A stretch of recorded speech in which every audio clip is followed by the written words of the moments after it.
क्या हाल बा भाई लोग, हमारा न्यू ब्लॉग में आपका स्वागत है। तो हमने के गांव में बनी अपन याजीपुर पिछला टोला में जो हमने के कान में बना पड़ा कि सूरज भाई के घरे भाई उनकर तिलक आवता।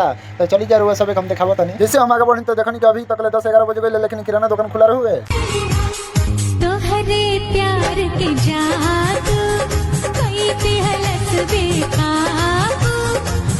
तब सूरज के द्वार पे हम गनी तो देखनी के बहुत व्यवस्था भर हुए हित नेता लोग के बैठे खाती काहे के लाट वगैरह जो झालर मोलर रहला टांगल रहुए बहुत बढ़िया लगत रहुए देखे में।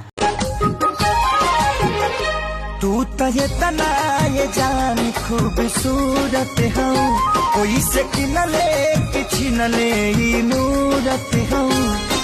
तो भाई लोग पे हमारे ध्यान पर कि देखने के एकदम पूरी उड़ी तो चलत ना रहे या बन रहे कुछ और ही काहे के मुर्गा चावल बन रहे कोनो में मुर्गे चावल बनेला।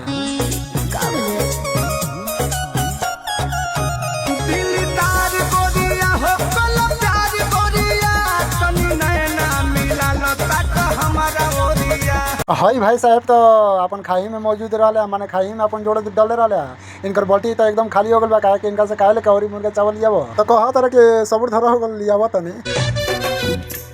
अरे देखते ही हमको तू पसंद आ गई रहने लगी दिल में तू आंखों पे छा गई। तो हमार नजर पड़ल मंगरू भैया पे देखनी कि मंगरू भैया बड़ा मन उदास करके बैठ रहा है लगता इनकर मेहरारू एबार कोनो भाव नहीं के देले।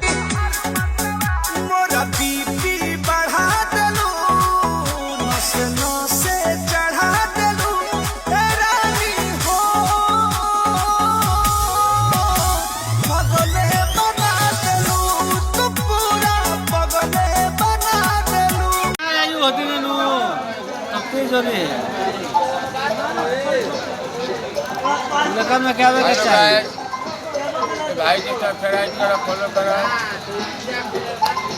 जो ना हमारे गांव के 2-4 गो भाई साहब कुल बैठे रहे लो अपन हमारे बारे में चैनल के बारे में अपन बड़ाई करते रहे लो। तब ये गनी सूरज के जरिए देखने के बापी बेटा जरिए बैठे रहे लो तब अपन पापा के बहुत इज्जत करते रहे सूरज भाई तब अपने में डिसीजन लेते रहे कि कैसे हित नेता की बर विदाई हुई।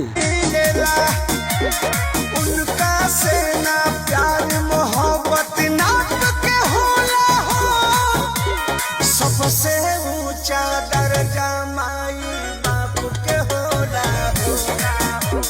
जेना माने। तो भाई साहब पे हमार नजर गइल तो देखनी तो कहत रहा कि भाई वीडियो बनाओ तरह का कनी हाँ पत्र वीडियो न बनाओ भाई बहुत मन थोर बा हमार।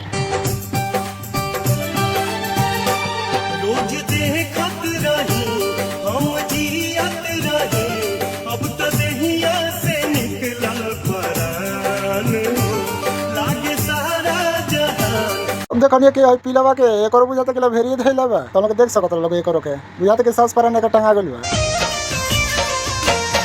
अखियां चाहे तो है देखत रही मुही बारू जान हो।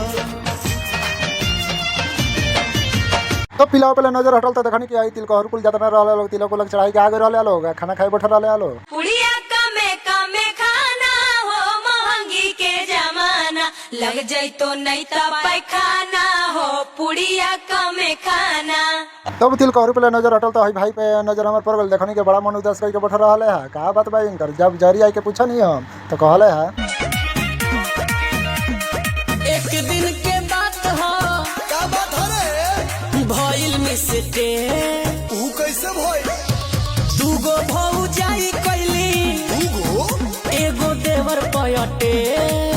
तब ये भाई साहब से हम कहने कि खसा तार के भौजाइए अटैक करती है हमारे के तो पिलियो अटैक नहीं करब तब वजह से हम रिटर्न घर और चल दिया नहीं तब फिर मिलो जी नेक्स्ट वीडियो में तब तक ले बाय।